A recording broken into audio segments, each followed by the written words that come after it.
서울의 고급 아파트 단지에서 자라며 김민주는 항상 자신이 특별하다는 것을 알고 있었다. 그녀의 가족은 김씨그룹이라는 대형 기업을 소유하고 있었고 그녀의 아버지는 그 회사의 회장이었다. 어린 시절부터 그녀는 항상 최고의 교육을 받았고 최고의 옷을 입었으며 최고의 삶을 살았다. 하지만 그녀는 자신의 삶에 무언가 이상한 패턴이 있다는 것을 느끼기 시작했다. 민주야, 또 헤어졌어? 박지원이 물었다.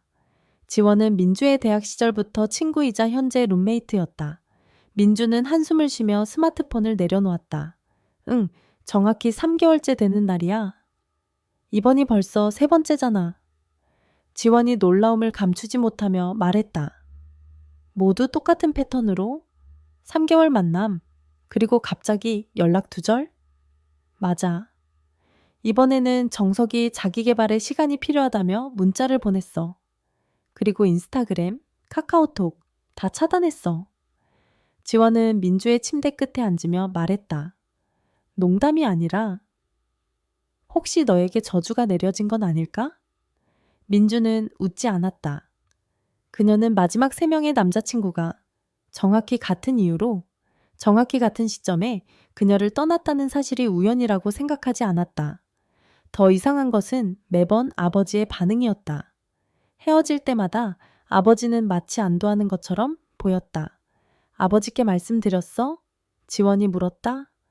응, 어제 저녁 식사 때. 하지만 아버지는 그저 더 좋은 사람을 만날 거야 라고만 하셨어. 이상하게 안심하는 것 같았어. 민주는 자신의 휴대폰을 살펴보았다.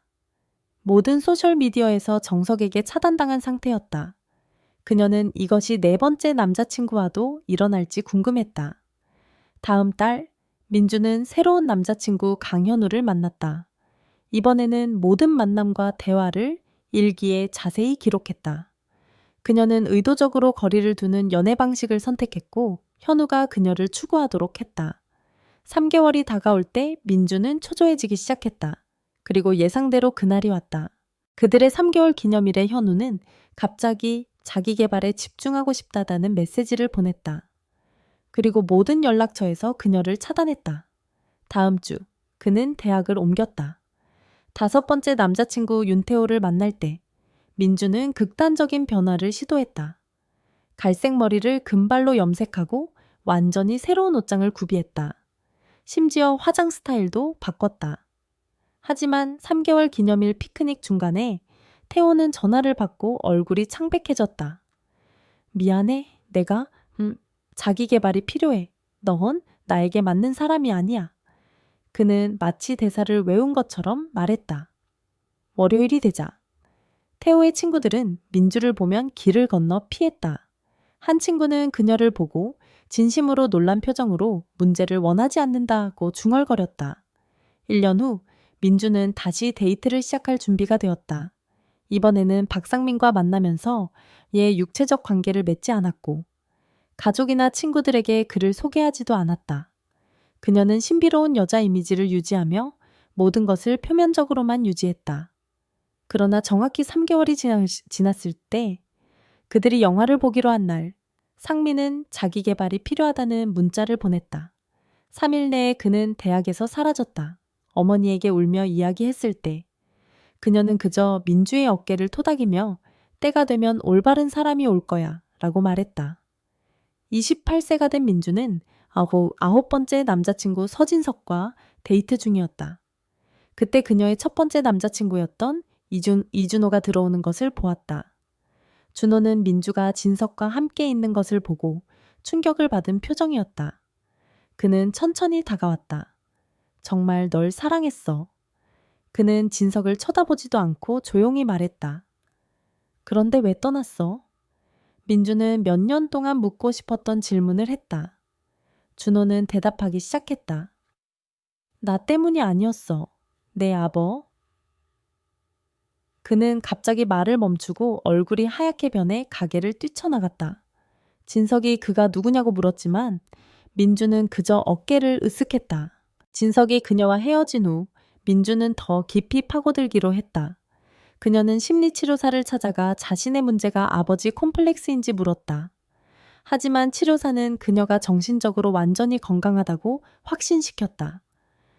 마침내 최태양을 만났을 때 민주는 그와 데이트하고 싶지도 않았다. 하지만 그는 끈질기게 그녀를 추구했다. 그는 항상 그녀의 일정을 어떻게든 알고 그녀가 있는 장소에 나타났다. 3개월 기념일에 태양이 전화를 확인했을 때 민주는 이제 익숙한 대본을 기다렸다. 자기 개발이 필요한 거지? 뭐? 아니, 이거 봐. 고양이처럼 가르릉거리는 강아지 영상이야. 그는 그녀의 말을 듣지도 않고 말했다. 민주는 안도의 한숨을 쉬었다. 그 달의 나머지 날들이 지나갔다. 4개월, 5개월이 지났다. 그녀의 부모님은 계속해서 태양에 대해 물었고 이전에 어떤 남자친구보다 더 관심을 보였다. 6개월이 지나자 민주는 가족 단체 채팅방에 그의 사진을 보낼 만큼 안전하다고 느꼈다. 모두가 그녀를 위해 행복해했다. 아버지는 마침내 정신을 차렸구나 라고만 말했다. 다음 주 아버지의 생일이었다. 직계 가족만의 모임이었지만 부모님은 태양을 데려오라고 고집했다. 하지만 저녁 식사 중간에 어머니가 용서할 수 없는 일을 했다. 그녀는 오래된 아기 사진들을 보여주려고 했다. 민주는 무언가를 알아차렸다. 모든 사진, 크리스마스, 설날, 모든 생일 파티에 항상 같은 소년이 민주 옆에 있었다. 어머, 이 아이가 태양이랑 똑같이 생겼어. 정말 이상하다. 민주는 웃으며 사진을 더 자세히 보았다. 아버지는 이상한 미소를 지었다. 당연히 닮았지. 우리가 항상 네가 함께하길 바랐던 아이니까. 계획이 마침내 성공했군요. 어머니가 덧붙였다. 방 전체가 얼어붙었다. 무슨 계획이요? 민주는 떨리는 목소리로 물었다. 부모님은 서로를 바라보았다. 아버지는 목을 가다듬었다. 너의 어머니와 나는 최 회장과 함께 너희가 아기였을 때부터 이 관계를 계획했단다. 민주의 배가 내려앉았다. 최 회장? 최 회장이 내가 누구를 만나는지 왜 신경 쓰시는데요? 아버지는 미래의 커플이라고 금색 글씨로 표시된 페이지를 넘겼다. 수십 장의 사진들, 모든 명절, 모든 가족 휴가에서 민주와 그 소년이 함께 찍힌 사진이 있었다. 그게 태양이네요. 민주는 속삭였다. 물론이지. 최 회장의 아들, 내 사촌이지. 아버지는 당연하다는 듯이 말했다. 방이 빙글빙글 도는 것 같았다. 너희 둘은 태어날 때부터 약속되어 있었어. 우리 부모님이 그랬던 것처럼 사업을 가족 안에 유지하는 것이 중요하단다. 민주는 옆에 앉아있는 태양을 바라보았다. 그는 완전히 태어난 표정으로 앉아 있었다. 한 달 전부터 알고 있었어. 그는 인정했다. 우리는 거의 관련이 없고 이 나라에서는 완전히 합법이야. 그때쯤엔 이미 널 사랑하게 됐어. 아버지는 이 모든 것이 완전히 정상인 것처럼 고개를 끄덕였다. 너의 어머니와 나도 팔촌이란다. 이렇게 가족 사업을 보호해왔지. 민주는 그저 미소 지었다. 그것은 그녀가 역겨워하지 않아서가 아니었다. 그녀는 절대적으로 그랬다. 하지만 그녀는 자신의 비장의 무기를 가지고 있었고 그들에게 대가를 치르게 할 준비가 되어 있었다. 큰 폭로가 있은 직후부터 그녀의 휴대폰이 주머니에서 모든 것을 녹음하고 있는 동안 민주는 미소를 고정시켰다. 아버지가 가족 전통에 대해 계속 이야기하는 동안 어머니는 디저트를 내왔다. 민주는 마치 가족 역사에 관심이 있는 것처럼 밝고 호기심 어린 목소리로 얼마나 오래 이 계획을 세웠는지 아버지에게 물었다. 아버지는 실제로 더 많은 사진첩을 꺼내 민주가 태어나기도 전에 찍은 사진들을 가리켰다. 그 사진들에서 아버지와 최 회장은 가족 내에서 모든 것을 유지하기 위해 미래의 아이들이 결혼할 것이라는 약속을 하며 사업 거래를 위해 악수하고 있었다.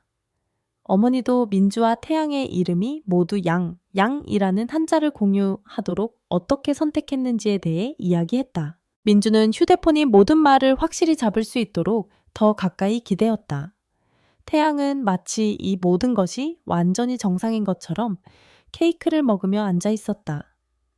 가끔 그의 부모님이 그가 25살이 되었을 때 같은 앨범을 보여주었다는 세부 사항을 덧붙였다. 민주는 마치 그 생각에 점차 익숙해지고 있는 척하며 더 많은 질문을 했다. 그들이 어떻게 그녀의 다른 남자친구들을 제거했는지 정확히 설명하도록 했다. 아버지는 실제로 그가 지불한 돈에 대해 웃으며 그것을 가족 계획을 보호하기 위한 작은 투자라고 불렀다. 저녁 식사가 마침내 끝나고 태양이 민주를 집에 데려다 줄 때 민주는 차 안에서 조용히 있었다. 이미 다음 행동을 계획하고 있었다. 그날 밤 민주는 잠을 이루지 못했다. 그래서 노트북을 열고 모든 이전 남자친구들의 타임라인을 만들기 시작했다. 몇 년 동안 저장해 온 오래된 문자와 이메일을 다시 찾아보았다. 정석의 마지막 메시지는 그들의 기념일에 오후 3시 47분에 왔다. 현우의 메시지는 저녁 8시 22분이었다. 그리고 그녀가 아버지의 통화 기록을 확인했을 때 그는 각 헤어짐 직전에 모르는 번호로 전화를 걸었다. 그녀는 오래된 인스타그램 게시물에서도 패턴을 발견했다. 아버지가 그녀의 남자친구들에 대해 물어보는 댓글을 남기고 며칠 후면 그들은 떠났다. 타임라인은 영화에서 볼 수 있는 음모보드처럼 날짜와 연결점이 있는 무언가로 발전했다. 민주는 모든 것을 여러 번 스크린샷하여 다른 클라우드 계정에 저장했다. 그녀는 이메일 휴지통을 뒤져 데이트했던 식당의 영수증을 찾았다. 그리고 가족 컴퓨터에 로그인된 채로 남아있는 부모님의 신용카드 명세서와 대조해 보았다. 3번. 아버지는 같은 식당에 있었다. 다른 테이블이지만 지켜볼 수 있을 만큼 가까운 거리였다. 그리고 청구 내역은 그녀의 것과 몇 분 차이로 나타났다. 새벽 4시까지.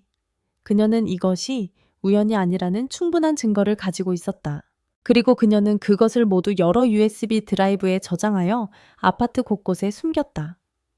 다음 날 아침, 준호의 얼굴이 계속 그녀의 마음에 떠올랐다. 그가 아버지에 대해 말하려고 했을 때 얼마나 두려워 보였는지. 그래서 그녀는 온라인에서 그의 이름을 검색했고 그가 도심의 마케팅 회사에서 일하고 있다는 것을 알아냈다. 그의 링크드인에 따르면 그는 그들의 헤어짐 이후 2번이나 승진했다. 그의 프로필 사진에서 그는 미소 짓고 있었지만 그의 눈은 피곤해 보였다. 그녀는 우리가 헤어진 이유에 대해 몇 가지 알게 된 것이 있어서 이야기하고 싶다. 는 간단한 메시지를 보내기 전에 10번이나 다시 썼다. 그는 몇 분 안에 읽었지만 3시간 동안 응답하지 않았다. 그리고 마침내 단지 주소와 내일을 위한 시간만 보냈다. 민주는 그날의 나머지 아침을 오래된 일기를 살펴보는데 보냈다. 각 관계에 대해 작성한 메모들이 이제 더 이해가 됐다. 아버지는 각 헤어짐 전에 이상하게 구체적인 질문들을 했다. 그들이 어떤 식당에 갈 것인지, 어떤 영화를 볼 것인지와 같은 질문들. 그리고 어머니는 항상 관계가 끝날 때마다 같은 안도의 표정을 지었다. 강현우와의 일기에는 아버지가 도서관에서 그들의 공부 장소에 우연히 나타났다는 내용이 있었다. 사업 연구를 위해 왔다고 주장했다. 태호와의 일기에는 어머니가 일주일에 3번이나 쇼핑몰에서 그들과 우연히 마주쳤다는 내용이 있었다.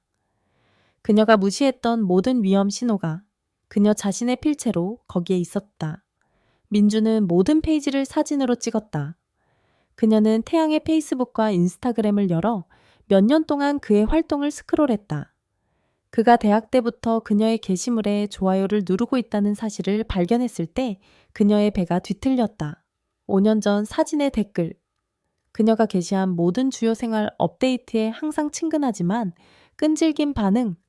그는 심지어 그녀의 졸업사진에 언젠가 제대로 함께 축하하기를 기대해 라고 댓글을 달았다. 이제 그가 자신의 차례를 기다리고 있었다는 것을 알고 나니 소름이 끼쳤다. 그의 게시물에는 다른 여자들에 대한 언급이 거의 없었다. 단지 몇 장의 단체 사진뿐이었다. 하지만 그는 두 가족 모두 관련된 모든 가족 사업 업데이트를 공유했다. 그녀는 심리치료사의 응급 전화를 걸어 그날 오후 약속을 잡았다. 모든 문서가 담긴 두꺼운 폴더를 가져갔다. 치료사는 민주가 거기에 앉아 떨고 있는 동안 모든 것을 읽었다. 그녀의 얼굴은 각 페이지마다 더 심각해졌다. 마침내 그녀가 올려다보았을 때 그녀는 이 수준의 조정은 심각한 통제 문제와 가능한 범죄적 괴롭힘을 시사한다고 말했다. 그리고 정 변호사라는 변호사의 명함을 건넸다. 그녀는 가족 괴롭힘 사건을 전문으로 했다. 치료사는 민주에게 조심하고 앞으로 모든 것을 문서화하겠다고 약속하게 했다. 이것은 정상적인 가족 압력을 넘어선 것이라고 말했다. 치료 후 민주는 차 안에 앉아 전화 녹음을 위한 자동 클라우드 백업을 설정했다. 모든 것이 세 개의 다른 계정에 저장되도록 했다. 그녀는 배경에서 알림 없이 실행될 수 있는 녹음 앱을 다운로드했다. 2번 테스트하여 완벽하게 작동하는지 확인했다. 또한 자신의 위치 추적을 켜서 자신이 가는 모든 곳의 기록을 만들고 증거를 저장하기 위한 별도의 이메일 계정을 설정했다. 그 주말, 그녀는 부모님이 골프클럽에 있다는 페이스북 게시물을 확인한 후 부모님이 그녀가 여전히 가지고 있다는 것을 모르는 여분의 열쇠를 사용하여 부모님의 집으로 갔다. 사진첩은 아버지가 남겨둔 바로 그 자리에 있었다. 그녀는 금색 글씨로 미래의 커플이라고 표시된 앨범의 모든 페이지를 사진으로 찍었다. 아기 민주와 아기 태양이 같은 옷을 입고 있는 사진들. 혈통을 순수하게 유지하고 사업의 미래를 확보하는 것에 대한 여백의 메모들. 심지어 사촌 결혼이 어떻게 수세대 동안 돈을 가족 안에 유지했는지 보여주는 가계도까지 있었다. 한 페이지에는 그들이 만나고 결혼하고 아이를 가질 시기에 대한 타임라인이 있었다. 각 이정표에 대한 특정 연도가 표시되어 있었다. 그녀는 부모님이 태양과 민주가 함께 있도록 확실히 한 모든 가족 휴가를 보여주는 더 많은 앨범을 찾았다. 유아기부터 작은 커플처럼 포즈를 취하고 있었다. 월요일 아침, 민주는 태양이 그녀를 추적하고 있다는 이론을 테스트했다. 아침 식사 중에 그녀는 다른 도시에서 온 구직 제안을 고려하고 있다고 무심코 언급했다. 그의 커피잔이 입술 중간에서 멈췄고 그는 즉시 아버지가 그것을 승인하지 않을 것이라고 말했다. 그런 다음 그는 우리가 가족을 떠나고 싶지 않을 것이라고 말하면서 덮으려고 했다. 그녀는 좀 더 밀어붙였다. 그것이 좋은 기회라고 말했다. 그는 날씨를 확인하는 척하면서 누군가에게 문자를 보내기 위해 전화를 꺼내는 것을 지켜보았다. 10분 후, 아버지는 그녀의 구직 계획에 대해 물으며 전화를 걸었다. 그녀는 태양에게 퇴근 후 체육관에 갈 것이라고 말했지만 대신 도서관으로 갔다. 안에서 입구를 볼 수 있는 곳에 주차했다. 그녀의 전화는 정확히 20분 동안 조용했다. 그런 다음 태양은 왜 체육관에 없냐고 물으며 문자를 보냈다. 프로틴 쉐이크로 그녀를 놀라게 하려고 했다고 덧붙였다. 누군가가 그녀의 위치를 추적하지 않는 한 그녀가 그곳에 없다는 것을 알 수 있는 방법은 없었다. 그래서 그녀는 타임스탬프와 도서관에서의 실제 위치 태그가 있는 그의 메시지를 스크린샷했다. 20분 후, 그녀는 도서관 문이 열리는 소리를 듣고 태양이 들어오는 것을 보았다. 그는 마치 길을 잃은 것처럼 주변을 둘러보았다. 그리고 그가 그녀를 발견했을 때 그의 얼굴 전체가 가짜 놀라움으로 밝아졌다. 그는 아무것도 들고 있지 않고 다가왔다. 책도 가방도 없이. 그의 손에는 전화만 있었다. 그는 집에 두고 온 책을 반납하러 왔다고 말했다. 민주는 미소를 지으며 함께 사진을 찍었다. 타임스탬프가 오후 3시 47분을 보여주도록 확인했다. 그런 다음 그가 평생 한 번도 가본 적이 없는 철학 섹션에서 책을 찾는 척하는 것을 지켜보았다. 그는 몇 초마다 그녀를 힐끗 보며 그녀가 여전히 있는지 확인했다. 그래서 그녀는 천천히 짐을 꾸리고 집으로 간다고 말했다. 그녀가 차에 도착하자마자 그녀는 오래된 번호로 준호에게 문자를 보냈다. 공공장소에서 만날 수 있냐고 물었다. 그는 몇 분 안에 답장을 보냈다. 도심의 메인 스트리트에 있는 커피숍을 제안했다. 3일 후, 그녀는 40분 일찍 도착하여 모든 것을 볼 수 있는 구석 테이블을 선택했다. 전체 입구 영역을 녹화하기 위해 설탕 디스펜서에 휴대폰을 설치했다. 준호는 마치 며칠 동안 잠을 자지 않은 것처럼 들어왔다. 눈 밑에 다크서클이 있고 어깨는 마치 무거운 것을 짊어진 것처럼 구부러져 있었다. 그가 앉았을 때 그의 손은 떨고 있었다. 그는 앞으로 기대어 말하기 전에 커피숍을 2번 둘러보았다. 우리가 헤어진 다음 날, 내 아버지가 내 사무실에 나타났어. 내가 출근했을 때 로비에 그냥 서 계셨지. 아버지는 그 차가운 미소를 지으며 내 회사가 그의 회사와 사업을 한다고 말씀하셨어. 계약이 검토될 수 있고 파트너십이 재고될 수 있다고 언급하셨어. 직접적으로 위협하지 않으면서도 준호는 전화를 꺼내어 차단된 번호에서 온 문자, 스크린샷을 보여주었다. 그것은 그의 부모님의 주택담보대출 신청에 대한 메시지 직후에 왔다. 아버지가 연결된 은행에서 이 일들은 신중한 고려가 필요하고 젊은이들이 때로는 전체 가족에 영향을 미치는 선택을 한다는 내용이었다. 메시지들은 불법적이지 않을 만큼 모호했지만 두려움을 주기에 충분히 명확했다. 준호는 일주일 안에 학교를 옮겼다고 말했다. 그는 가족의 집을 위험에 빠뜨릴 수 없었기 때문이었다. 다음 주 민주의 심리치료사 사무실은 그녀가 모든 것을 보여주었을 때 더 차갑게 느껴졌다. 그녀는 메모를 하다가 중간에 멈추고 민주를 진지하게 바라보았다. 그녀는 이것이 정상적인 가족 압력을 넘어 범죄가 될 수 있는 것으로 나아갔다고 말했다. 스토킹과 괴롭힘 법은 정확히 이러한 상황을 위해 존재한다고 말했다. 그리고 그녀는 정 변호사에게 전화하기 위해 바로 전화를 꺼냈다. 정 변호사는 만약 민주가 오후 3시까지 거기에 도착할 수 있다면 그날 오후에 그녀를 만날 수 있었다. 그리고 심리치료사는 정 변호사가 가족이 돈과 권력을 사용하여 자녀를 통제하는 사건을 전문으로 한다고 말했다. 법률사무소는 도심의 평범한 건물에 있었다. 화려한 것은 없었다. 정 변호사는 작은 여성으로 회색 머리를 가진 누군가의 할머니처럼 보였다. 그러나 그녀가 말하기 시작하자 그 인상이 바뀌었다. 그녀는 민주가 수집한 모든 증거를 회의 테이블에 펼치고 법적 패드에 메모를 시작했다. 그녀는 스토킹법을 설명하기 시작했다. 어떻게 반복적인 원치 않는 접촉이 괴롭힘이 되는지, 여러 사람이 누군가의 삶을 방해하기 위해 조정할 때 공모 혐의가 어떻게 작동하는지, 그녀는 다른 고객들을 위해 받은 접근 금지 명령의 예를 보여주었다. 확실한 증거 없이 공개적으로 나갔을 때 명예훼손 위험에 대해 경고했다. 부유한 가족들이 죄가 있을 때도 희생자들을 침묵시키기 위해 종종 소송을 사용한다고 설명했다. 그녀는 우리가 더 많은 증거, 특히 추적에 대한 증거, 가족 구성원 간의 조정 문서와 증언할 의사가 있는 증인이 필요하다고 말했다.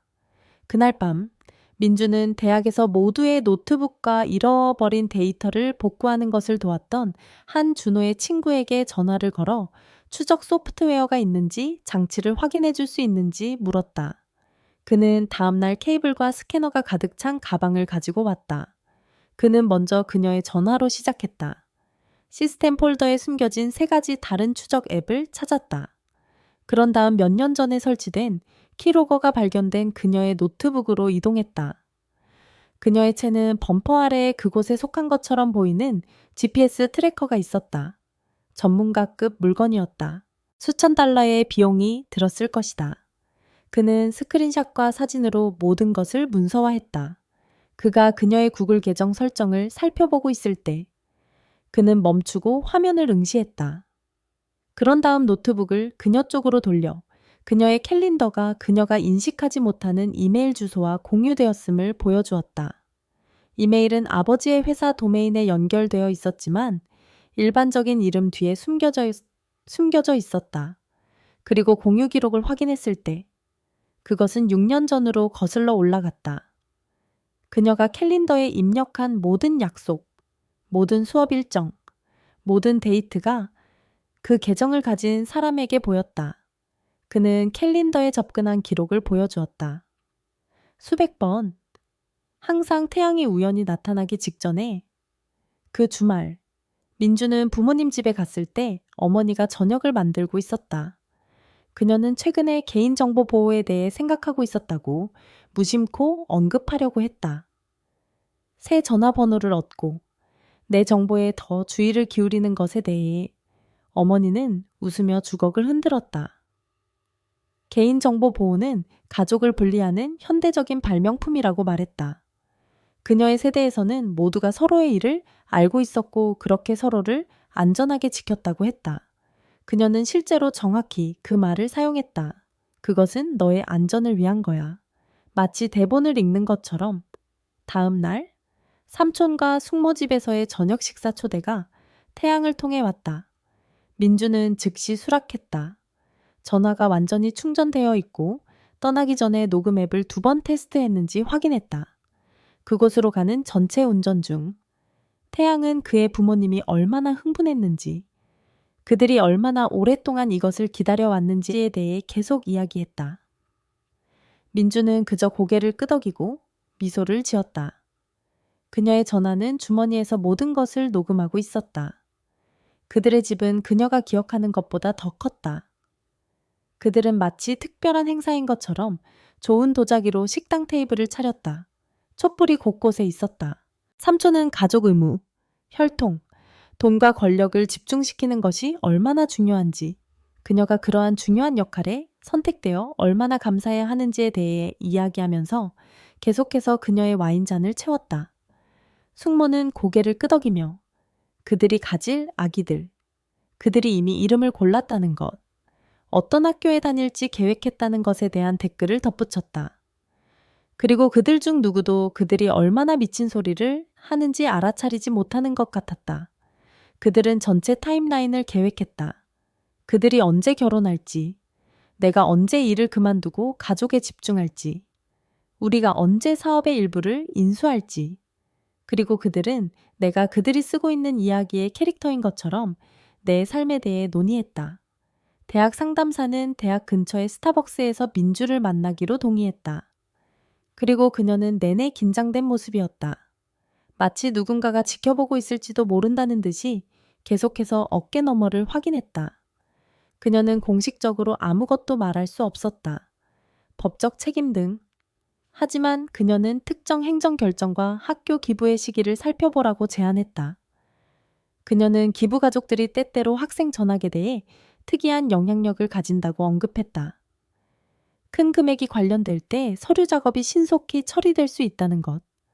그리고 아버지의 이름이 이유가 있어 여러 건물에 나타난다는 것. 그날 밤 집에 도착했을 때 민주는 이전 남자친구 중 2명의 친구로부터 이메일을 받았다. 둘 다 그녀가 질문을 하고 있다는 것을 듣고 도움을 주고 싶다고 말했다. 그들은 당시에는 이해가 되지 않았지만 지금은 이해가 되는 것들을 보았다고 했다. 다음 날 아침, 준호의 이름이 이메일을 확인해봐 라는 문자와 함께 그녀의 전화에 나타났다. 그리고 그녀가 그것을 열었을 때 3개의 스크린샷이 첨부되어 있었다. 첫 번째는 메리디안 홀딩스 LLC라는 곳에서 온 8,000원의 제로페이 지불을 보여주었다. 헤어진 다음 날 날짜가 찍혀 있었고 메모에는 상담료라고 적혀 있었다. 두 번째 스크린샷은 그달의 학자금 대출 명세서였다. 그는 정확히 8천, 즉 1,200원의 빚이 있었다. 세 번째는 단지 그가 미안해 라고 반복해서 말하는 내용이었다. 민주는 아버지의 사업 연결을 파헤치는 것을 돕고 있던 준호의 친구에게 모든 것을 전달했다. 그리고 2시간 안에 그는 큰 것을 발견했다고 문자를 보냈다.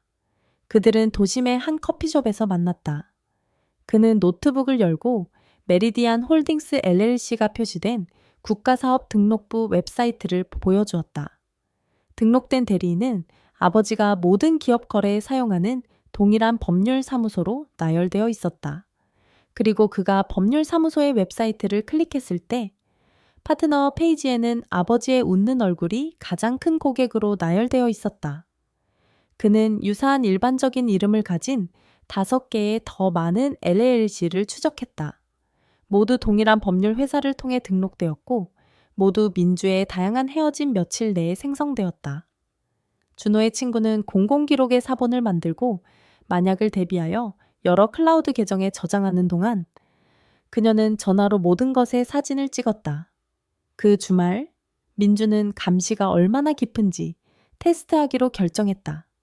일요일에 공원 근처의 장소에서 제덴이라는 동료와 커피를 마시기로 했다고 태양에게 문자를 보냈다.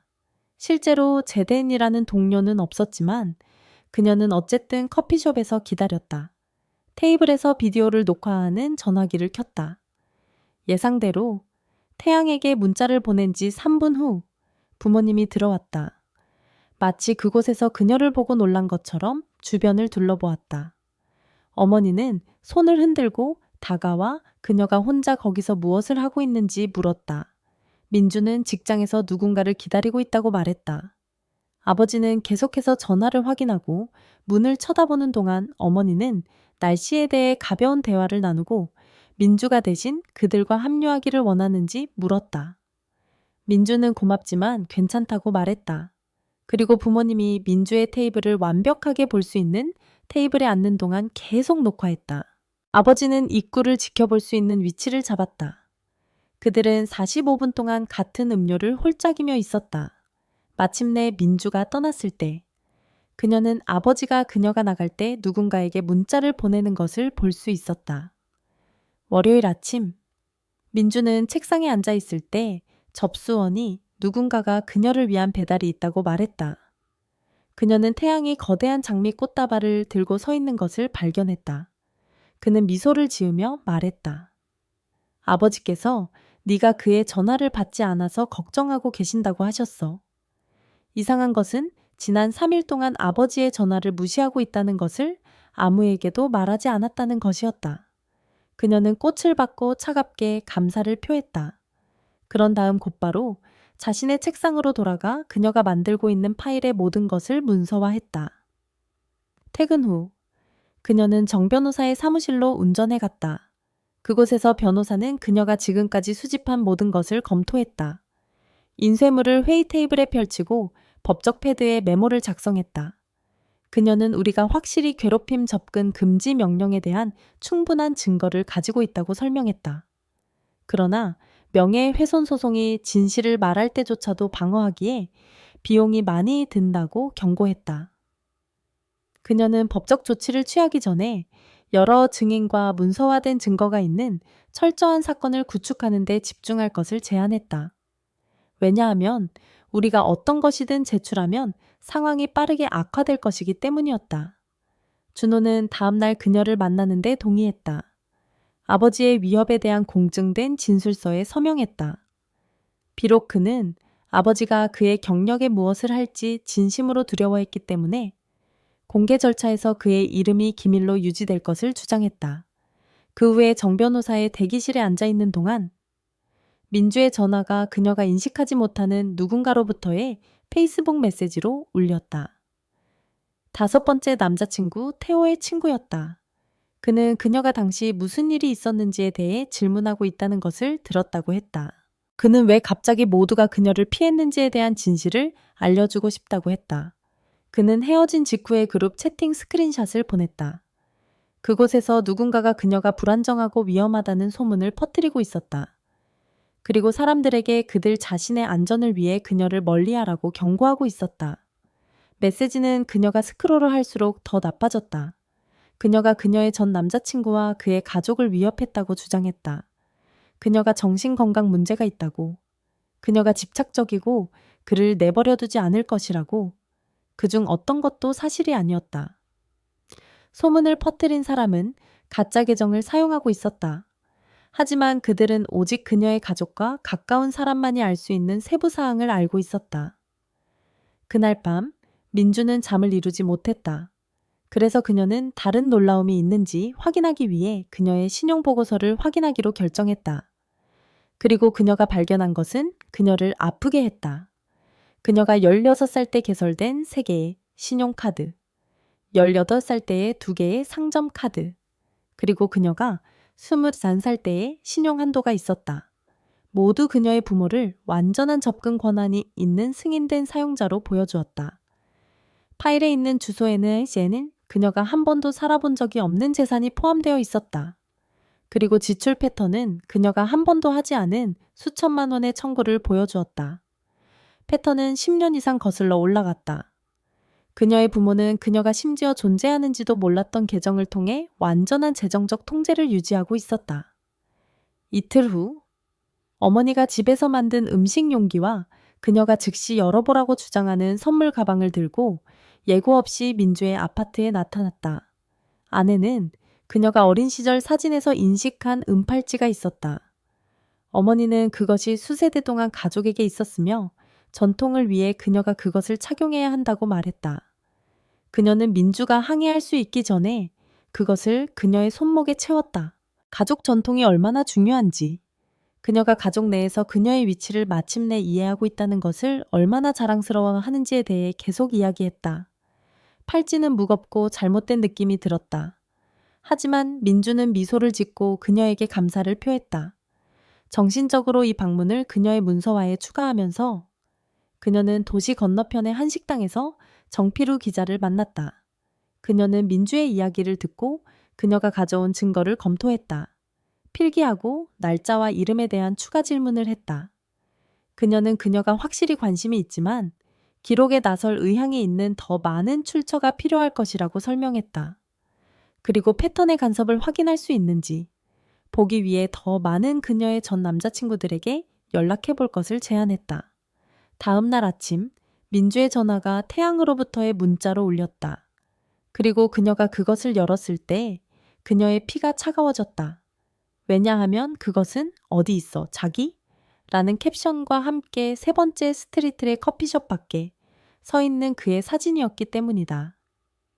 이상한 것은 민주가 결국 그곳에 가지 않기로 했고 그에게 그 계획에 대해 한 번도 말한 적이 없다는 것이었다. 그녀는 즉시 메시지를 스크린샷하고 그것을 그녀의 증거 폴더에 추가했다. 그녀의 손이 떨렸다. 왜냐하면 이것은 그가 그녀의 위치를 다른 누군가로부터 얻고 있다는 것을 증명했기 때문이다. 아마도 여전히 그녀의 캘린더에 접근할 수 있는 그녀의 부모로부터. 그녀는 즉시 정 변호사에게 전화를 걸었다. 변호사는 그녀에게 접근 금지 명령을 위한 서류 작업을 시작할 수 있도록 그날 오후에 사무실로 오라고 말했다. 그리고 그녀가 거기에 도착했을 때 변호사는 그녀의 조수가 모든 것에 사본을 만드는 동안 그녀가 수집한 모든 문서화를 살펴보도록 했다. 증거의 더미는 스크린샷, 녹음, 준호와 그녀의 룸메이트의 증인 진술, 그리고 이제 이 최신 증거와 함께 두꺼워지고 있었다. 태양이 민주가 그에게 접근 권한을 주지 않은 방법을 통해 그녀를 추적하고 있다는 증거. 정 변호사는 절차가 시간이 걸릴 것이라고 설명했다. 하지만 우리가 문서화한 모든 것과 함께 그녀는 판사가 적어도 임시명령을 내릴 것이라고 확신했다. 그리고 그녀는 내 손이 경련을 일으킬 때까지 양식 뒤에 양식에 서명하는 동안 청문회에서 무엇을 기대해야 하는지 설명했다. 아파트로도 돌아온 민주는 그녀의 룸메이트가 그녀 자신의 노트북으로 기다리고 있는 것을 발견했다. 그녀는 이미 지난 몇 달 동안 태양이 초대 없이 나타난 모든 시간을 기록하기 시작했다. 그리고 그녀는 필요하다면 증언하겠다고 약속했다. 왜냐하면 그녀는 첫날부터 그에게서 나쁜 느낌을 받고 있었기 때문이다. 그녀는 태양이 갑자기 문에 나타나서 그가 그냥 근처에 있었다고 주장하거나 내가 부탁하지 않은 음식을 가져오는 날짜와 시간이 있는 몇 주 전으로 거슬러 올라가는 항목을 보여주었다. 항상 내가 그를 기대하지 않을 때. 그날 저녁, 준호의 친구가 노트북을 가지고 와서 추적 소프트웨어가 있는지 모든 장치를 확인해달라고 요청했다. 그리고 20분 안에 그는 그녀의 전화에서 무언가 불안한 것을 발견했다. 그것은 그를 찡그리게 하고 민주를 불러 화면을 보게 했다. 그녀의 부모님의 애플 가족 계정에 여전히 로그인되어 있는 오래된 아이패드가 있었다. 그리고 그것은 그녀의 아이클라우드와 활발하게 동기화하고 있었다. 이는 그들이 그녀의 캘린더, 연락처, 사진. 기본적으로 그녀가 전화로 하는 모든 것을 얼마나 오랫동안 볼 수 있었는지를 의미했다. 준호의 친구는 그녀가 모든 비밀번호를 변경하고 그녀의 계정을 보완하는 것을 도왔지만 먼저 모든 것을 문서화했다. 동기화 기록에 스크린샷을 찍었다. 이것은 그녀의 지식 없이 몇 년 동안 진행되어 왔음을 보여주었다. 그는 아이패드의 위치를 확인했다. 그리고 그것은 그들의 장치 목록에 가족 아이패드로 나열된 그녀의 부모님의 집에 있었다. 그리고 그가 그것을 클릭했을 때 우리는 그것이 그날 아침만큼 최근에 그녀의 데이터에 접근했다는 것을 볼 수 있었다. 직감으로 그녀는 그에게 그 아이패드에 무엇이 더 있는지 확인해달라고 요청했다. 그리고 그때 우리는 그것을 찾았다. 미래의 커플 계획이라는 이름의 공유 캘린더. 그녀가 대학에 있을 때까지 거슬러 올라가는 색상으로 구분된 항목이 있었다. 캘린더에는 농민 시장에서 태양 소개와 준호 헤어짐 12주 및 이글 전학 서류 마감일과 같은 알림이 있었다. 각 관계에 대한 메모와 언제 개입할지. 그녀의 위를 뒤집으며 스크롤했다. 몇 년간의 그녀의 데이트 생활이 분기별 목표와 성공 지표가 있는 비즈니스 계획처럼 배치되어 있었다. 그들이 그녀를 태양과 함께 얻는데 얼마나 가까웠는지 추적했다. 그녀는 자신의 것이 손상되었기 때문에 준호의 친구의 전화로 모든 것의 사진을 찍었다. 그리고 나서 그녀는 피하고 있던 일을 했다. 그녀는 캘린더에 대해 아버지를 직접 컨프런팅하기 위해 전화를 걸었다. 그의 목소리는 처음에는 차분했다. 그는 그것을 그녀의 안전에 대한 정상적인 부모의 걱정으로 표현하려고 했다. 하지만 그녀가 법적 조치라는 단어를 언급했을 때 그의 어조는 얼음처럼 차가워졌다. 그리고 그는 그녀가 여전히 그들의 보험, 그들의 전화요금제에 있다는 것을 상기시켰다. 그리고 그들은 그녀의 아파트 임대에 공동 서명했다. 그는 가족은 가족을 돌본다. 그리고 모든 해 동안 누가 나를 지원했는지 잊지 말아야 한다고 말했다. 그리고 그녀가 대답하기 전에 전화를 끊었다. 다음 날, 정 변호사는 지금부터 가족과의 모든 의사소통을 서면으로 유지하라는 엄격한 지시로 그녀에게 전화했다. 전화 통화 없음. 그녀가 녹음하지 않는 한 되면 회의 없음. 내가 공격자인 것처럼 왜곡될 수 있는 것은 없음. 그녀는 돈과 연결이 있는 사람이 자신을 피해자로 그리는 경우 이와 같은 사례가 옆으로 가는 것을 보았다. 그리고 그녀는 우리가 잠재적인 대응 이동보다 앞서 유지하기를 원했다. 한편 피루는 그의 언론 접촉을 이용해 왔다. 그리고 그는 기증자 가족이 학생 전학에 영향을 미치는 것에 대해 비공개적으로 이야기할 의향이 있는 전 대학 관리자를 찾았다고 문자를 보냈다. 우리는 공원에서 만났다. 그곳에서 이름을 밝히지 말아달라고 요청한 관리자는 부유한 가족들이 분명히 이전에 문제가 있는 학생들을 제거하도록 학교에 압력을 가했다고 확인했다. 특히 그 학생들이 가족이 승인하지 않은 누군가와 데이트를 하고 있을 때 관리자는 구체적인 이름을 제시할 수 없었지만 전학 기록과 기부 타이밍에서 어디를 보아야 할지 알면 패턴이 분명하다고 말했다. 이틀 후 태양은 오해를 해결하기 위해 직접 만날 필요가 있다고 계속해서 문자를 보내기 시작했다. 그리고 정 변호사와 상의한 후 그녀는 동의했지만 오직 내가 누군가를 데려갈 수 있고 모든 것을 녹음할 수 있다면 그녀는 룸메이트에게 가까운 테이블에 머물러 달라고 요청했다. 그리고 태양이 커피숍에 도착하기 전에 그녀의 전화를 녹음하도록 설정했다. 그는 마치 여기서 희생자인 것처럼 슬픈 표정으로 그녀 맞은편에 앉았다. 그리고 이 전체 상황이 어떻게 통제를 벗어났고 외부인을 포함시키는 것을 멈추기만 하면 우리가 함께 그것을 해결할 수 있다고 이야기하기 시작했다. 그녀는 목소리를 안정적으로 유지하고 그에게 직접적으로 물었다. 어떻게 그 모든 시간 동안 나를 우연히 만날 수 있었는지, 그리고 그의 얼굴이 바뀌는 것을 지켜보았다. 그가 모든 것을 알고 있다는 것을 깨달았을 때, 그는 아버지가 그에게 내가 어디에 있을지와 언제 있을지를 알려주었다고 인정했다. 내 일정을 주고 나타나기 가장 좋은 시간을 제안했다. 하지만 그는 그것이 단지 이를 돕기 위한 것이었다고 주장했다. 왜냐하면 그는 정말로 나를 사랑했기 때문이다. 그는 실제로 나는 약정에도 불구하고 너에게 반했어 라는 말을 했다.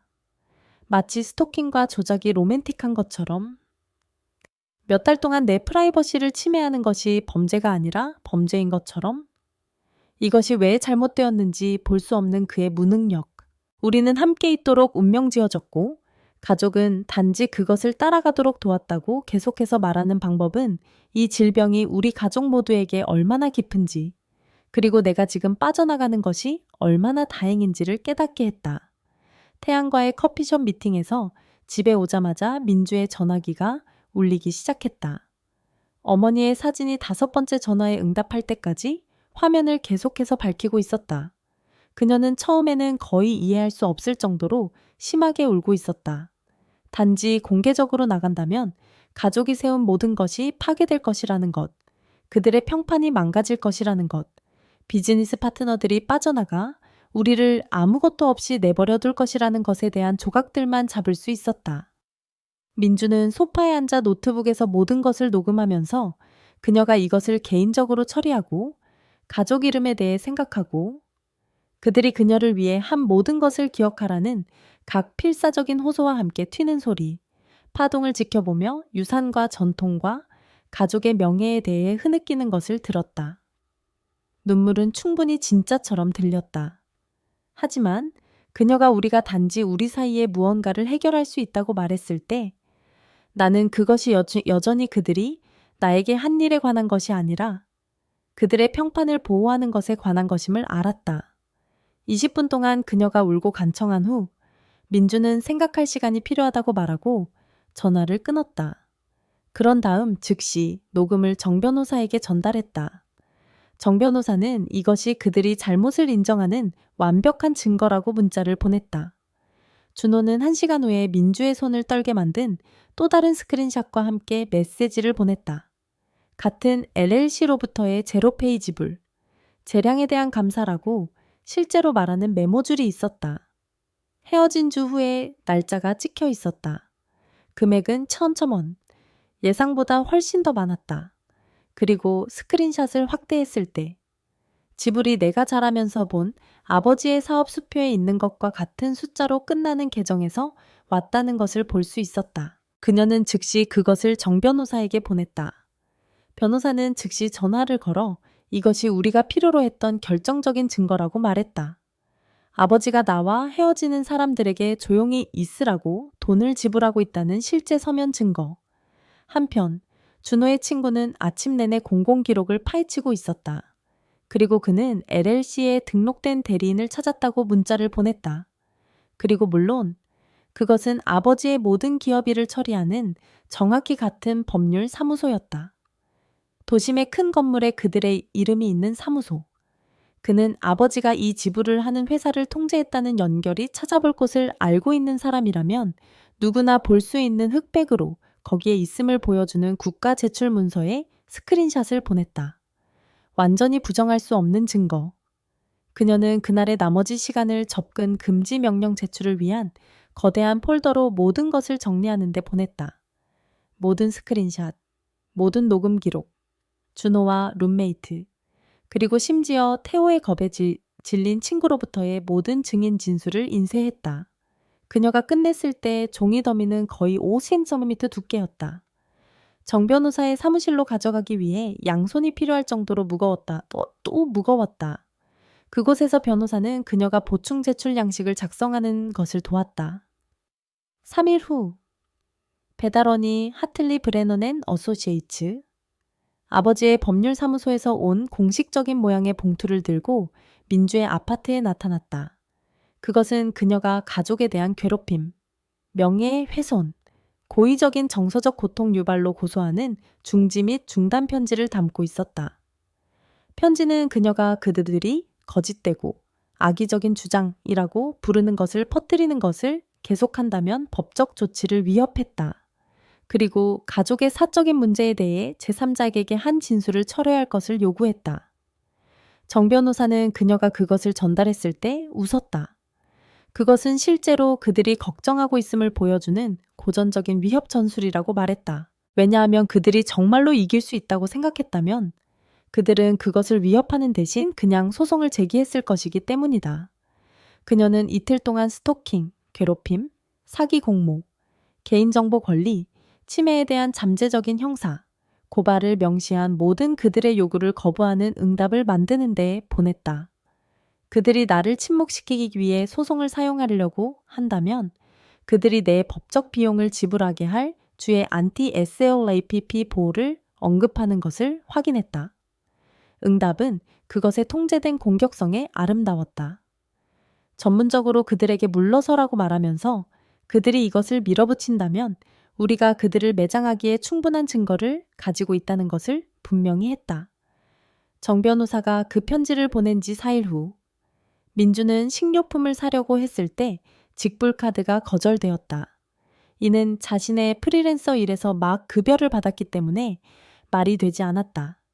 그녀의 은행 앱을 확인했을 때 그녀는 부모님이 18살 때부터 접근 권한을 가지고 있던 공동 계좌를 동결했다는 것을 발견했다. 그녀가 수년 동안 급여가 들어가고 있었던 계좌였다. 그녀가 절대 바꿀 생각을 하지 못했기 때문이었다. 그곳에는 그녀가 건드릴 수 없는 8,1,000원이 있었다. 그리고 그녀가 은행에 전화했을 때 그들은 두 계좌 소유자 모두가 동결을 해제하는 데 동의해야 한다고 말했다. 이는 5일 후에 마감인 월세를 내는데 완전히 망했다는 것을 의미했다. 룸메이트는 상자에서 직접 시리얼을 스트레스로 먹고 있는 민주를 부엌 바닥에 앉아 있는 것을 발견했다. 그리고 즉시 그녀가 이를 파악하는 동안 그녀의 절반을 부담하겠다고 제안했다. 무슨 일이 일어나고 있는지 설명했을 때 전혀 주저하지 않았다. 민주는 그 주에 3개의 새 프리랜서 프로젝트를 맡았다. 그녀의 눈이 타들어갈 때까지 일했다. 단지 룸메이트에게 돈을 갚고 다음 달을 충당하기에 충분한 돈을 벌기 위해. 재정적 압박은 다른 모든 것을 다루는 것을 훨씬 더 어렵게 만들었다. 피루는 대학에 그의 연락처를 이용해 왔다. 그리고 그는 기증자 가족이 학생 전학에 영향을 미치는 것에 대해 기록상 이야기할 의향이 있는 두 번째 관리자를 찾았다고 흥분해서 민주에게 전화했다. 민주의 전 남자친구 2명이 갑자기 학교를 떠났을 때 실제로 서류 작업을 처리한 사람. 이 사람은 날짜, 기부 금액, 심지어 전학을 외교적으로 처리하는 방법에 대해 논의하는 이메일도 가지고 있었다. 최고의 변호사들도 이야기가 꾸며졌다고 주장할 수 없을 만큼 충분한 검증. 이 모든 일이 일어나는 동안 태양은 계속해서 이런 길고 두서없는 메시지를 보냈다. 사과와 정당화를 섞어서 단지 가족 전통을 따랐을 뿐이라고 말했다. 많은 문화에서 중매 결혼이 그렇게 이상하지 않다고 어떻게 시작되었는지에도 불구하고 그가 정말로 그녀를 사랑한다고 각 문자는 전보다 더 필사적이었다. 운명과 숙명에 대해 이야기하고 우리가 어쨌든 자연스럽게 일어났을 일을 가족이 단지 빨리 진행하도록 도왔을 뿐이라고 말했다. 민주는 그것들 중 어느 것에도 응답하지 않았다. 하지만 모든 메시지를 스크린샷하여 법적 파일을 위해 정 변호사에게 전달했다. 전화기가 신비롭게 작동을 멈추는 경우를 대비하여 여러 백업을 저장하는 것을 확인했다. 그것이 그녀가 걱정하기 시작한 것이었다. 정 변호사는 다음 날 아침에 접근 금지 명령 청문회를 준비하기 위해 전화를 걸었다. 그리고 그녀는 그들이 수집한 모든 증거를 검토하면서 변호사의 사무실에서 하루 종일을 보냈다. 그녀는 민주에게 반대 변호사 역할을 하면서 질문에 대한 답변을 연습하게 했다. 날짜와 시간에 대해 그녀를 연습시키고 감정적이거나 당황하지 않고 모든 것을 설명할 수 있도록 했다. 우리는 모든 스크린샷을 라벨이 붙은 폴더로 정리하고 모든 것의 세부 사본을 인쇄했다. 우리를 위한 것, 판사를 위한 것, 태양의 법적 팀을 위한 것. 그녀는 민주에게 어떻게 앉고 어디를 보고 마이크에 어떻게 명확하게 말하는지, 그리고 가장 중요하게 그들이 그녀를 미친 것처럼 보이게 하거나 악의적으로 보이게 하려고 할 때 어떻게 침착하게 있는지를 가르쳤다. 우리가 끝났을 때 자정이 지났고 민주의 뇌는 녹아내렸다. 하지만 그녀는 그들이 그녀에게 던질 것에 직면할 준비가 되었다고 느꼈다. 청문 허문에는 목요일 아침으로 예정되어 있었다.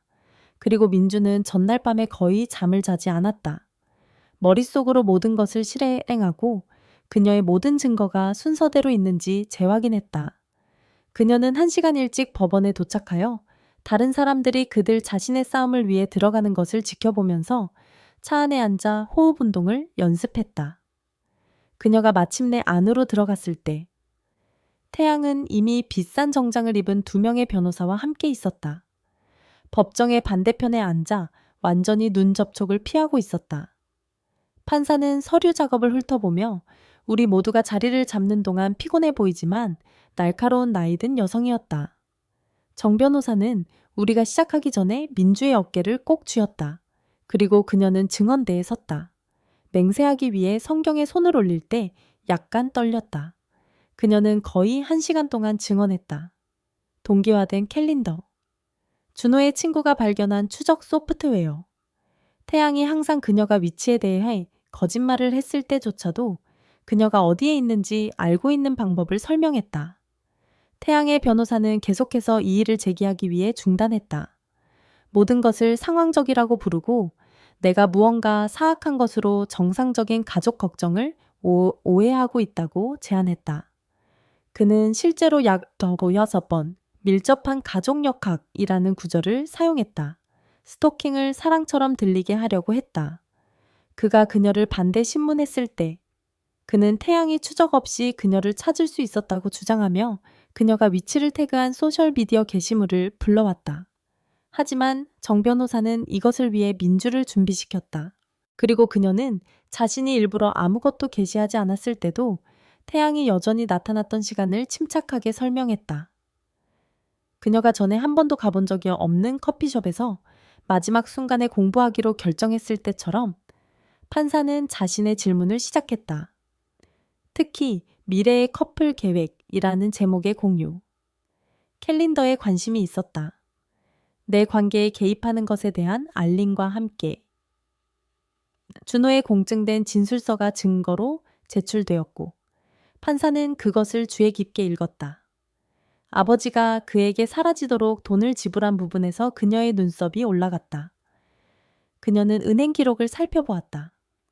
LLC에서 내 전 남자친구들에게 지불한 것, 그리고 태양의 변호사들에게 그것이 어떻게 정상적인 가족 행동인지 설명해달라고 요청했다. 그들은 지불이 관련 없는 비즈니스 거래였다고 주장하려고 했다. 하지만 무슨 서비스가 대체 제공되었는지에 대한 문서를 제공할 수 없었다. 3시간의 증언과 논쟁 후 판사는 모든 것을 검토하고 결정을 내리기 위해 휴식을 선언했다. 그 20분은 민주가 정 변호사가 제공한 그래놀라 바를 먹기에는 너무 긴장한 채 복도에 앉아 있을 때 몇 시간처럼 느껴졌다. 우리가 돌아갔을 때 판사는 태양에게 민주, 그녀의 집, 그리고 그녀의 직장에서 최소한 500m 떨어져 있어야 하는 제한된 접근 금지 명령을 내렸다. 그녀가 가족 상황은 복잡하다고 말했기 때문에 우리가 원했던 완전한 접촉 금지 명령은 아니었다. 하지만 그것은 법적 구속력이 있는 보호였다. 그가 위반하면 체포될 것이었다. 법정을 나갈 때 민주는 몇 달 동안 사냥당하는 느낌을 받은 후 마침내 법적 보호를 받게 된 것에 대한 안도감과 피로의 혼합이 그녀를 뒤덮는 것을 느꼈다. 아버지는 법원 계단 밖에서 기다리고 있었다. 법을 위반하지 않을 만큼 충분히 멀리 떨어져 있었지만 그녀가 그를 피할 수 없을 만큼 가까웠다. 그의 얼굴은 통제되어 있었지만 그녀는 그의 턱에서 분노를 볼 수 있었다. 그가 가짜 쾌활한 표정을 유지하면서 주먹을 쥐었다 폈다 하는 방식. 그는 소리를 지르거나 위협하지 않았다. 단지 그가 얼마나 실망했는지, 그리고 내가 우리 조부모가 세운 모든 것을 파괴하고 있다는 것에 대해 이 낮고 측정된 목소리로 말했다. 그는 내 신탁 기금에는 조건이 있다는 것을 상기시켰다. 가족 사업에는 후계자의 품위를 떨어뜨리는 행동에 대한 내규가 있고 가족을 배신하는 것에는 결과가 있다고 말했다. 그 말들은 법적 위협으로 간주될 수 있는 것은 아니었지만 그가 가족 지원 없이 혼자 해나가는 것이 얼마나 어려울 것인지에 대해 이 불길한 어조로 내 미래 전망에 대해 언급했을 때 메시지는 분명했다. 그날 오후 정 변호사는 민주가 이것을 멈추기 위해 아버지에게 보낼 공식 요구 편지를 작성하는 것을 도왔다. 우리는 그에게 내 개인 생활에 대한 모든 간섭을 중단하고 모든 내 전 남자친구들에게 모든 합의나 위협이 무효화되었다고 통지하고 수년간의 조작을 다루는 데서 오는 모든 내치료 및 법적 비용을 부담할 것을 요구했다. 그것은 공격적이고 포괄적이었다. 준수에 대한 타임라인과 그가 거부할 경우의 결과를 포함했다. 기본적으로 스토킹과 공모에 대한 형사고발을 추구하겠다고 위협했다. 이틀 후 아버지의 변호사는 민주의 턱을 떨어뜨리게 하는 합의 제안을 보냈다. 그녀를 몇 년 동안 안정시킬 수 있는 두 자릿수의 금액이었다. 하지만 그것은 조건이 있었다. 그녀가 모든 것에 대해 비공개 계약에 서명하고 공개적으로 가족에 대해 이야기하지 않기로 동의하고 그들 측에 어떤 잘못도 인정하지 않는다는 언어를 포함시키는 것이 필요했다. 그녀가 여전히 재정적으로 어려움을 겪고 있었기 때문에 돈은 유혹적이었다. 하지만 서명하는 것은 그들이 이것을 다른 가족 구성원들, 아마도 사촌이나 미래 세대에게 계속할 수 있다는 것을 의미했다. 민주는 그 주에 자신이 가지고 있다고 생각했던 가족이 실제로 존재하지 않았다는 것을 깨닫는 슬픔을 처리하면서 심리치료에서 몇 시간을 보냈다. 그들의 사랑에는 항상 조건과 통제가 붙어 있었다는 것. 그녀의 심리치료사는 그녀가 전체 확장된 가족을 잃는 것을 의미하더라도 경계를 유지하는 결심을 강화하면서 분노와 슬픔을 통해 작업하는 것을 도왔다. 한편 피루는 그의 편집자 및 법률팀과 함께 기사를 마무리하는 작업을 해왔다. 핵심 이야기를 유지하면서 명예훼손을 피하기 위한 전략적인 편집을 했다. 우리는 이것이 픽션이 아니라는 것을 사람들이 이해할 수 있도록 충분한 세부사항을 유지하면서 사업에 대한 식별 세부사항을 제거하고 여러 초안을 검토했다. 그녀는 강압적 통제와 가족 학대에 대한 3명의 전문가를 인터뷰했다. 그들은 이러한 상황이 부유한 가족들에게 얼마나 흔한지에 대한 맥락을 제공했다. 우리는 2주 후의 출판 날짜에 동의했다. 이는 어떤 반발이 오더라도 정서적으로나 실질적으로 대비할 시간을 민주에게 주었다. 그녀는 룸메이트, 고용주, 그리고 그녀가 완전히 신뢰하는 몇 명의 친구들에게 이야기가 공개되면 일이 복잡해질 수 있다는 것을 이해하도록 경고했다. 기사가 공개된 아침, 민주는 전화를 끄고 영화를 보러 갔다. 실시간으로 그것이 퍼지는 것을 보고 싶지 않았다. 3시간 후에 전화를 다시 켰을 때 그녀는 200개 이상의 메시지, 그녀가 인식하지 못하는 번호들로부터의 부재중 전화, 그리고 모든 소셜미디어 플랫폼으로부터의 알림을 가지고 있었다. 이야기는 이미 지역적으로 수천 번 공유되어 있었다. 사람들이 직접적으로 언급하지 않았음에도 불구하고 가족 사업 이름을 인식했다. 일부 메시지는 지원적이었다. 자신의 통제적인 가족 이야기를 공유하거나 일반적으로 조용히 유지되는 무언가에 대해 말해줘서 고마워하는 사람들. 다른 사람들은 화가 났다. 그녀를 배은망덕하다고 비난하고 더러운 빨래를 공개적으로 씻고 사소한 불만으로 성공적인 가족 사업을 파괴하려고 한다고 비난했다. 수년 동안 듣지 못했던 여러 친척들이 그들 자신의 이야기로 연락했다. 결혼이나 직업 경로로 밀린 사촌들, 따르지 않아 잘린 이모들, 삼촌은 민주를 음성 메시지에서 배신자라고 불렀다. 하지만 그의 아내인 그녀의 이모는 비밀리에 민주가 사이클을 깨는 것에 대해 자랑스럽다고 문자를 보냈다. 아버지의 사업 파트너가 질문을 가지고 그의 사무실에 전화하기 시작했다. 자신의 딸을 이런 식으로 조작한 사람과 연관되는 것에 대해 불편해했다. 지역 비즈니스 저널이 이야기를 다루었다. 윤리와 가족 기업에 대한 질문으로 틀을 잡았다. 그리고 갑자기 아버지는 투자자들과 고객들에게 피해 통제를 해야 했다. 2주가 지나기 전에 민주는 태양이나 그의 부모로부터 아무 소식도 듣지 못했다. 그리고 편지가 왔을 때 그것은 정확히 정 변호사가 예측한 것이었다. 봉투에는 그들의 변호사의 반환 주소가 있었다. 그리고 아내는 실제로 잘못을 인정하지 않으면서 많은 법적 단어를 사용하는 이 매우 공식적인 사과가 있었다. 그들은 모든 오해에 대해 미안하고 우리 모두가 긍정적으로 앞으로 나아갈 수 있기를 바랐다. 하지만 실제로 잘못된 일을 했다는 것은 결코 인정하지 않았다. 태양은 완전히 민주의 아파트와 직장에서 떨어져 있었다. 이는 그녀가 여전히 뒤에서 그를 닮은 누군가를 볼 때마다 불안했기 때문에 좋았다. 그의 부모는 민주의 사무실에 꽃을 보냈다. 당신을 생각하고 있어요. 라고만 적힌 카드가 있었다. 그것은 곧바로 쓰레기통으로 갔다. 한편 아버지의 회사는 개인적인 문제 동안 가족 개인정보를 존중하는 것에 대해 이야기하는 이상한 보도자료를 발표했다. 그 문제가 무엇인지 실제로 말하지 않고 지역 비즈니스 저널은 어쨌든 후속 기사를 실었다. 그리고 갑자기 아버지의 가장 큰 고객 중 3명이 내년에 그들의 계약에 대한 다른 옵션을 탐색하고 있다고 발표했다. 그들 중 한 명은 심지어 민주에게 직접 전화를 걸어 그들이 그녀를 지지하고 가족을 그런 식으로 대하는 사람과 일할 수 없다고 말했다. 민주는 다음 달 동안 그녀의 가족의 사업 네트워크와 전혀 연결되지 않던 곳이라면 어디든 일자리를 신청했다. 인터뷰는 어려웠다. 왜냐하면 모두가 그녀가 왜 현재 위치를 떠나고 있는지 알고 싶어 했고, 그녀는 그녀가 말하는 것에 대해 조심해야 했기 때문이다. 마침내 도심의 이 작은 마케팅 회사가 그녀에게 그녀의 이전 일자리보다 약 저보 5천천 원 적게 지불하는 직위를 제안했다.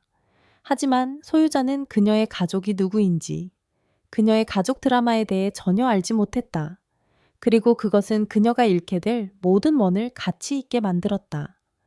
그곳에서의 첫날은 아무도 그녀의 성이나 가족 드라마를 모르는 완전히 새로운 세계로 들어서는 것 같았다. 준호는 페이스북 메신저를 통해 연락했다. 이 짧은 메시지를 보냈다. 그는 당시에 더 강하게 싸우지 않은 것에 대해 미안하다고 말했다. 그리고 그녀가 그와 다시는 이야기하고 싶지 않다면 그것을 이해할 것이라고 말했다. 민주는 그녀가 그의 사과를 받아들이고 그의 삶에 잘 되기를 바란다고 답장을 썼다. 우리 둘 다 그 장을 완전히 닫아야 한다는 것을 알고 있었다. 그는 메시지를 좋아했지만 응답하지 않았다. 그리고 나는 그것이 그것의 끝이라는 것을 알았다. 어머니는 마지막으로 한번 커피를 마시자고 요청했다. 민주가 고등학교 때 가던 법원 근처의 이 작은 장소에서 그녀는 내가 기억하는 것보다 더 나이 들어 보였다. 마치 모든 것의 스트레스가 단지 몇 달 만에 그녀를 5년 나이 들게 만든 것처럼 그녀는 20분 동안 가족 사업을 잃는 것에 대해 얼마나 두려웠는지, 그녀의 부모가 그녀에게 같은 일을 했고 그녀는 그것이 그저 일이 작동하는 방식이라고 생각했다고 이야기했다. 그녀는 실제로 미안해라는 말을 할 수 없었다. 그저 그녀는 일이 다르게 되었기를 바란다고 계속 말했다. 우리는 아마도 다시는 함께 커피를 마시지 않을 것을 알고 작별 인사로 포옹했다. 민주는 도시 반대편의 겨우 2억 평의 작은 원룸 아파트를 찾았다. 하지만 그것은 그녀의 것이었다. 그녀의 새로운 직장 급여로 지불되었고 그녀의 가족으로부터 아무것도 아니었다. 그녀가 이사한 날, 그녀는 어머니가 그녀에게 준 그 어린 시절 팔찌를 찾았고 그녀가 거의 열지 않는 서랍 뒤에 넣었다.